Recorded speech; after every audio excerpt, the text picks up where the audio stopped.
G'day mate, welcome to the channel. I'm FPL Roo and welcome to a Euro 2024 fantasy video.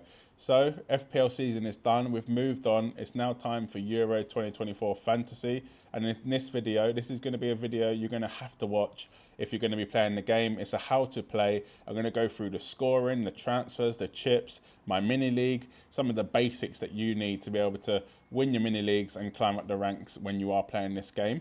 Also, it's a little bit different to FPL, so I would definitely watch this video if you've either play FPL or you don't, because it is a little bit different. And yeah, this video is just going to give you a one-stop shop to being able to play the game, know the rules, and pick some good players. Anyway, let's get into it. Yo, listen up, Rue is stepping up the game. Where Fantasy Premier League runs in his veins. From transfers to captains, he's always on top. Guiding you through every game week non-stop. They say Rue got that Salah flow. Welcome to the channel, enjoy the show. Wild cards, free hits with so much vibe. If you're hunting for success, then make sure you subscribe.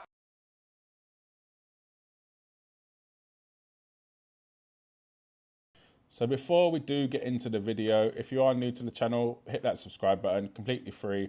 We'll be posting Euro fantasy videos throughout the whole summer or winter if you're in Australia. And yeah, helping you, I guess, win your mini leagues and climb the ranks, and smash a like on this video too. So some of the basics for this game. First of all, we're going to cover the kind of match days and game weeks. So they are a little bit different to FPL.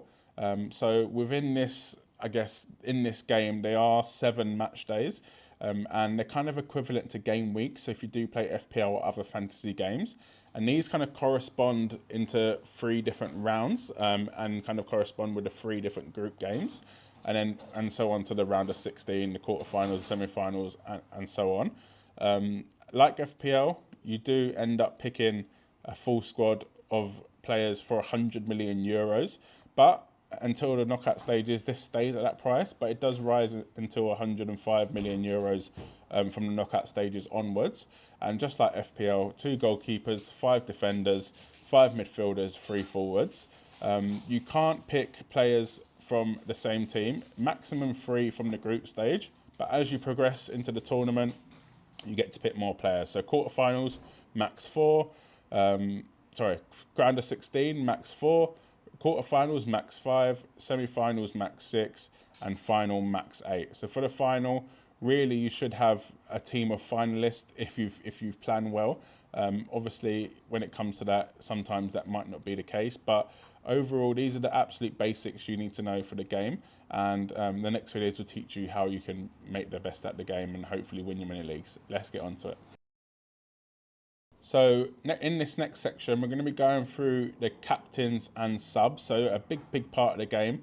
And like the if some of you play UEFA Champions League fantasy, the Fantasy Euro game does allow you and managers to change captains throughout the match day and make substitutions. So basically, before the next matches within a match day kickoff, you can sub out players unless they've been sent off and replace them with any subs whose teams are yet to play. So for example, if you own Harry Kane that plays on the Monday and then Mbappe that plays on the Tuesday, if Harry Kane doesn't deliver, you can on the Monday you can sub him out and then bring in Mbappe who's on your bench, and any players you do sub out will score 0. So sometimes you might want to take a bit of a risk that doesn't really make sense. So if Harry Kane scored on the Monday against a team and then Mbappe's playing on a Tuesday, you might want to take that risk. For me, in the early stages, I think you've probably got enough bench players to not have to do that, but towards the latter at the stages, 1 goal might not be enough for you, and you might need to, I guess, make a substitute where players actually score points and kind of gamble them points for a player that hasn't played yet. Also, you get to change your captain. So, for example, let's use the Harry Kane example again. So if Harry Kane plays on a Monday, he doesn't do well, doesn't do good enough.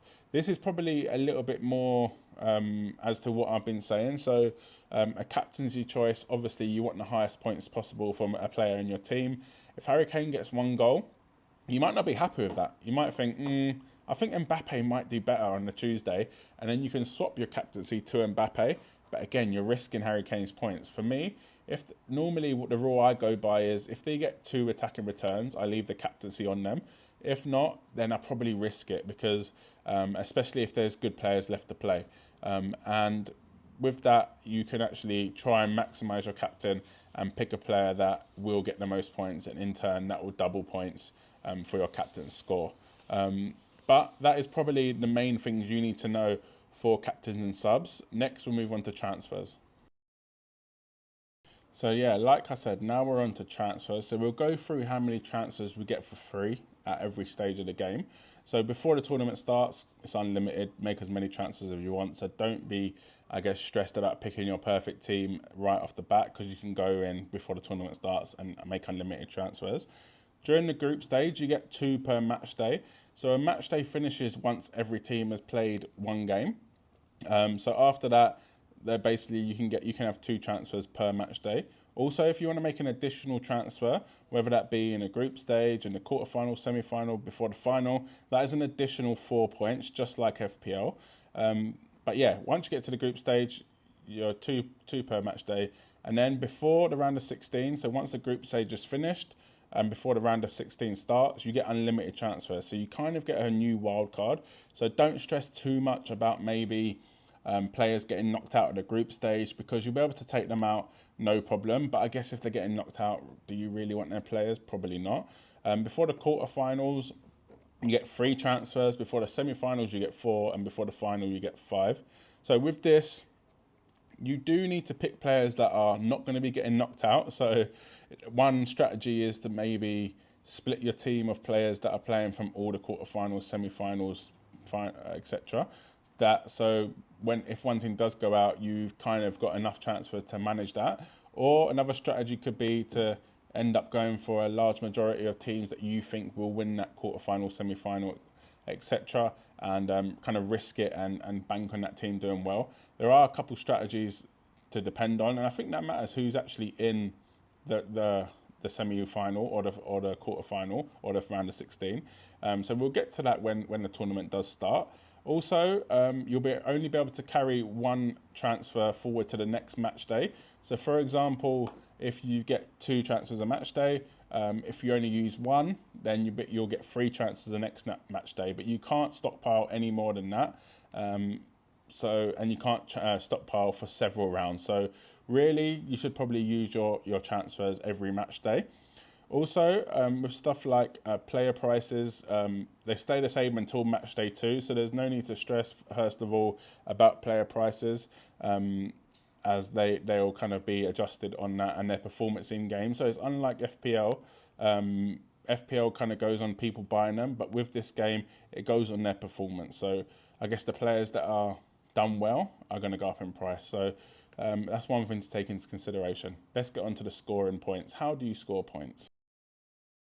So scoring points for Euro 2024 Fantasy is pretty, I guess, self-explanatory. Your players will kind of score points based on their real-life performances. Actions will be kind of rewarded for what they do on the pitch, whether they score a goal, they get an assist, they win a penalty. So there is more scoring options compared to FPL. It's not just goals and assists, clean sheets. I'll go through them now. So for this, I guess, for all players, we'll break it up into all players and then position. All players, appearance, 1 point, 60 minutes on the pitch, 1 point. So basically, 60 plus minutes, you get 2 points, just like FPL. Goals from outside the box, you get an extra 1 point, which is very nice. So you maybe players that have long shots or score a lot of outside the box goals, maybe that's a player that you can look to buy. 3 for an assist, which is the same as FPL. But this is a bit different. So every 3 balls recovered, you get 1 point. So maybe players like Rodri, Declan Rice might be nice options to go for, because they're defensive midfielders, so they're going to be making a lot of challenges and winning the ball back. Whereas FPL, you don't really get stuff like that. Also, player of the match gets 3 points. So there's no bonus points. It's just player of the match, you get 3 points. Simple as that. Winning a penalty, you get 2 points. Conceding a penalty is -1. Missing a penalty is -2. So with stuff like that, you, I guess, get rewarded even if the player doesn't actually score the penalty. So when the penalty is awarded for handball, though, no points are awarded or deducted. So really it's only conceding and winning the penalty when you've been tackled. Yellow card -1, red card -3. So them dirty players, maybe you don't bring them in. Own goals -2. So that's the points that all players can score. Now we'll get on to the goalkeepers. So goalkeeper scoring a goal is 6 points. I just always think it should be 10 points. I think it happens so rarely that you might as well give them 10 points. Saving a penalty is 5 points.